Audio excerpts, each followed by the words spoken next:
Hello friends, good afternoon. তোমাদেরকে রান্না বান্না হয়ে গেছে কি আমি এই যে সবে রান্না করছি। তো আজ আমাদের নিরামিষ মঙ্গলবার, তো নিরামিষ মেনুতে করে নিচ্ছি একদম। দেখো, কাঁকরোল, আলু, সয়াবিন আর টমেটো দিয়ে একটা তরকারি করছি। যেহেতু সয়াবিনে আজকে পেঁয়াজ রসুন দিতে পারবো না, তাই কি করছি, কাঁকরোলের লগে আলু দিয়ে একদম সব মিক্স করে বানিয়ে নিচ্ছি। এভাবে করলেও কিন্তু নিরামিষভাবে খেতে কিন্তু ভালোই লাগে। আর এটা ছেলের জন্য করছি, ও স্কুল থেকে চলে আসবে, যেহেতু ওর এক্সাম চলছে, তাই আগে সবজিটা করে দিচ্ছি।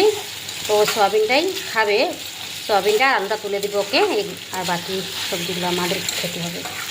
আর করব ডাল, করব নিরামিষ মেনু। তো আর এখানে দেখো, এই যে পুঁই শাক বের করে রেখেছি, এটা আমার ভীষণ ফেভারিট, এটা করব। আর ডাল করব, আর তিতা করলা করব।